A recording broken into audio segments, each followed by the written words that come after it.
Salam sejahtera saudara, kita berjumpa lagi dalam program Mercusuar Kehidupan, bagian yang keempat.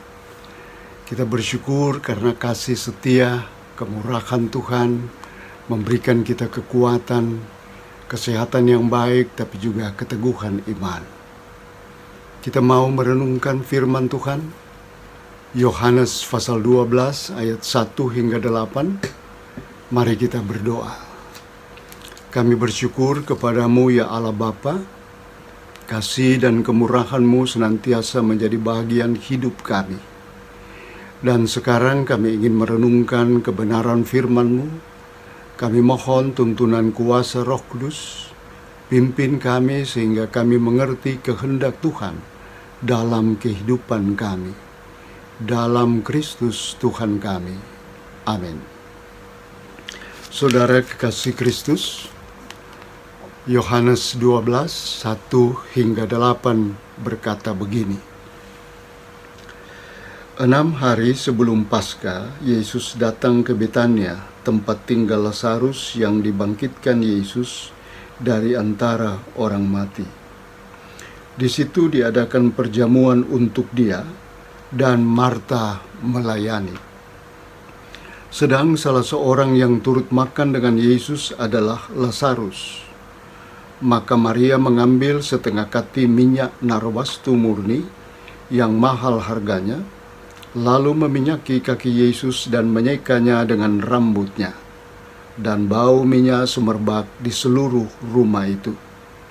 Tetapi Yudas Iskariot, seorang dari murid-murid Yesus yang akan segera menyerahkan dia, berkata, "Mengapa minyak narwastu ini tidak dijual 300 dinar dan uangnya diberikan kepada orang-orang miskin?" Hal ini dikatakannya bukan karena ia memperhatikan nasib orang-orang miskin, melainkan karena ia adalah seorang pencuri. Ia sering mengambil uang yang disimpan dalam kas yang dipegangnya. Maka kata Yesus, "Biarkanlah dia melakukan hal ini mengingat hari penguburanku.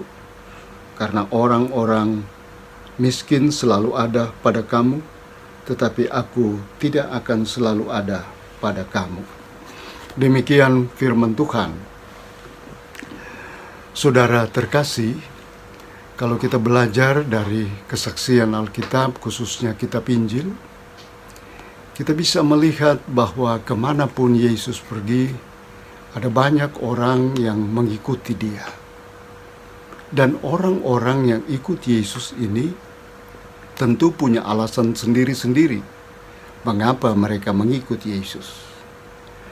Ada yang ingin mengikut Yesus karena ingin mendengarkan pengajaran yang disampaikan Yesus, yang mendatangkan kelegaan dalam hati, yang memberikan kekuatan baru, yang memberikan penghiburan ketika mereka memiliki berbagai macam persoalan dan kesusahan. Tapi ada juga yang ingin datang berjumpa dengan Yesus untuk meminta kesembuhan. Ada juga yang datang dan ingin berjumpa dengan Yesus untuk melihat bagaimana Yesus membuat mujizat-mujizat yang luar biasa, yang tentu saja tidak pernah mereka saksikan dalam kehidupan mereka. Nah, Injil Yohanes ceritakan bahwa satu ketika Yesus tiba di Betania. Dia datang dan kemudian masuk ke dalam rumah Lazarus. Di tempat itu, Yesus dijamu dalam satu jamuan makan kecil. Dikatakan Marta, anggota keluarga Lazarus, menyiapkan makanan, menyediakan makanan. Dan itu dilakukan oleh Marta sebagai tanda terima kasih kepada Yesus. Mengapa? Karena Marta merasa bahwa Yesus sudah melakukan sesuatu dalam kehidupan keluarganya. Yesus telah membangkitkan Lazarus saudaranya. Dan oleh karena itu sebagai tanda terima kasih dia ingin melayani Yesus. Dan cara dia melayani Yesus adalah dengan menggunakan keterampilannya. Dan kebetulan keterampilannya tentu saja adalah keterampilan untuk memasak. Maka Marta menggunakan keterampilannya untuk memberikan sesuatu yang terbaik bagi Yesus. Menyiapkan makanan. Ada juga anggota keluarga yang lain yang bernama Maria. Dia memiliki suatu pelayanan yang unik ketika berjumpa dengan Yesus. Dia datang kepada Yesus, kemudian dia menuangkan setengah kati minyak narwastu murni. Minyak wangi, minyak yang berbau harum sehingga semerbak ruangan itu berbau harum. Dan minyak ini ditaksir oleh Yudas Iskariot murid Yesus. Harganya sekitar 300 dinar. Saudara bayangkan bagaimana mahalnya minyak itu. 1 dinar zaman dulu itu adalah upah yang diterima oleh seseorang yang bekerja selama sehari penuh. Jadi kalau 300 dinar berarti upah bekerja selama 300 hari. Atau katakanlah upah bekerja selama 1 tahun.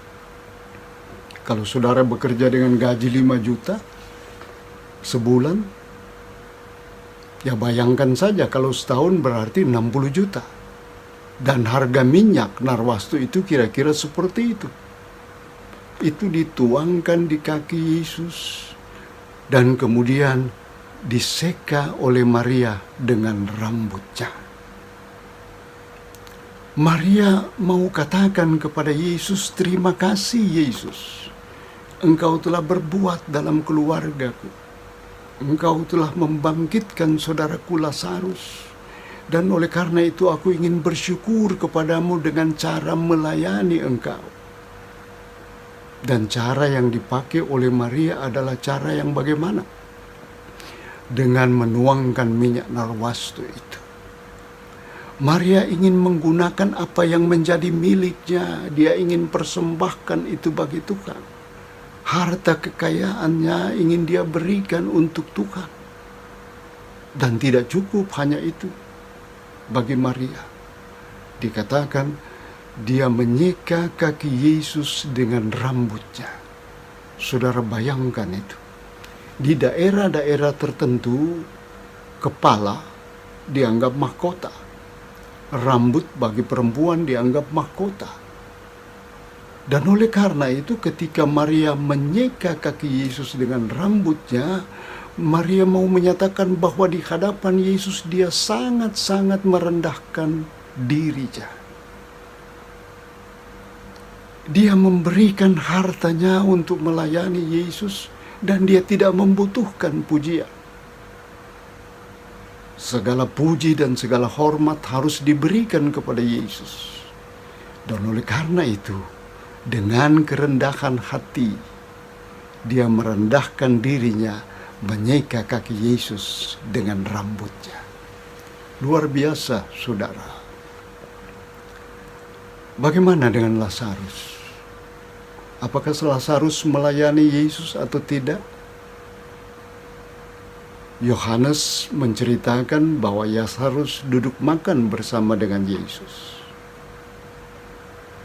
Lazarus tidak berbuat apa-apa. Dia cuma duduk dan bersama dengan Yesus, dia makan bersama-sama. Tapi saudara jangan lupa, banyak orang yang tahu, banyak orang yang melihat bahwa Lazarus adalah orang yang sudah mati, tapi juga sudah bangkit dari antara orang mati. Dan oleh karena itu, kalau orang melihat Lazarus di tempat itu duduk makan bersama dengan Yesus, dan kemudian mereka katakan, oh itu Lazarus, orang yang sudah mati, tapi kemudian sudah bangkit dari antara orang mati. Dan yang membangkitkan dia adalah orang yang duduk di depannya. Itulah Yesus. Jadi saudara, kehadiran Lazarus di situ hanya duduk makan bersama dengan Yesus, seolah-olah mau mengatakan, ini aku Lazarus, yang sudah mati tapi sudah bangkit. Dan yang membangkitkan aku adalah Dia yang duduk makan bersama aku. Jadi kehadiran Lazarus menunjuk pada kebesaran Yesus. Luar biasa. Ada 3 bentuk, ada 3 cara pelayanan yang ditampilkan dalam bacaan Alkitab ini. Tapi dengan satu alasan saja. Dan alasannya adalah mengucap syukur karena Tuhan sudah berbuat baik. Dalam hidup pribadi, tapi juga dalam hidup keluarga. Saudara, mari kita bertanya, apakah Tuhan juga berbuat baik dalam hidup pribadi kita? Dalam hidup keluarga kita? Pasti kita akan katakan, iya, Tuhan menguatkan ketika aku ada dalam kepedihan, dalam kesakitan. Tuhan memberi aku kesuksesan, dan sebagainya. Dan saudara kekasih Kristus, jangan kita lupa bahwa dalam hidup beriman kita memiliki kepastian keselamatan. Dan kepastian keselamatan itu adalah anugerah Allah yang Allah berikan kepada kita melalui kematian dan kebangkitan Yesus. Itu pemberian Allah secara gratis, pemberian Allah secara cuma-cuma. Dan oleh karena itu setiap orang yang menikmati pemberian Allah itu adalah setiap orang yang selalu rindu untuk menaikkan syukur. Karena Yesusku sudah mati buat saya. Karena Yesusku sudah menebus hidupku dari belenggu kuasa dosa dan menjaminkan masa depan dalam kehidupan yang kekal. Maka aku mau mengucap syukur senantiasa bagi kasih dan kemurahan Yesus. Dan bagaimana Anda ingin mengucap syukur? Anda bisa mengucap syukur sama seperti yang dilakukan oleh Maria. Sama seperti yang dilakukan oleh Marta, saudara. Memakai setiap karunia, memakai setiap keterampilan untuk dipakai melayani Yesus. Ya, kalau Anda punya keterampilan untuk memimpin, pakailah untuk memimpin. Kalau Anda punya keterampilan untuk mengajar, pakailah untuk memberikan pengajaran yang baik. Anda punya keterampilan untuk bernyanyi, gunakan suara itu untuk memuji dan membesarkan nama Allah. Itu talenta, itu anugerah yang Tuhan beri. Dan Tuhan mau supaya anugerah itu kita pakai, talenta itu kita pakai bagi hormat dan kemuliaan Tuhan. Tahun 1988, saudara, sampai 1992, saya melayani di Jemaat Maranatha di Jakarta. Menarik. Ketika itu ada satu paduan suara yang kecil dibentuk. Paduan suara ini namanya Sola Gracia. Dan pemimpinnya seorang penatua di gereja yang bernama Pak Leo. Yang menarik yang saya mau katakan bahwa paduan suara hingga saat ini sudah berpuluh tahun masih ada dan masih setia melayani dengan memuji Tuhan. Dan yang luar biasa, saudara, ketua paduan suara ini dia tidak ikut bernyanyi. Ya, saya tidak tahu apa karena dia tidak bisa bernyanyi. Tapi yang pasti dia adalah ketua paduan suara yang selalu hadir setiap ada latihan paduan suara. Yang selalu hadir setiap paduan suara itu bernyanyi dalam ibadah dimanapun. Sekarang usianya sudah kira-kira 70 tahun lebih, tapi masih tetap menjadi pemimpin paduan suara. Di sini nampak satu kesadaran bahwa mungkin tidak punya talenta untuk bernyanyi. tapi dia punya talenta untuk memimpin, untuk menjaga persekutuan paduan suara itu, sehingga paduan suara itu tetap ada hingga saat ini karena kasih dan kemurahan Tuhan.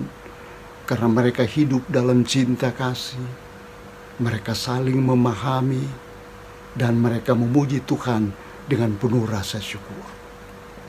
Itu keterampilan, dan itu merupakan anugerah dari Tuhan. Maka kalau kita mau melayani Tuhan karena Tuhan sudah berbuat baik dalam hidup ini, mari kita gunakan setiap keterampilan kita, setiap talenta kita yang Tuhan beri untuk dipakai dan memberikan yang terbaik bagi Tuhan sendiri. Yang kedua, saudara, kita bisa menjadi sama seperti yang dilakukan oleh Maria. Kita bisa menggunakan apa yang menjadi milik kita. Kita pakai untuk menopang pelayanan. Kita pakai untuk membagi kasih. Dan kita lakukan itu juga di dalam kerendahan hati kita. Kita tidak membutuhkan pujian ketika kita melakukan sesuatu, menolong orang lain, memberikan dukungan-dukungan pelayanan.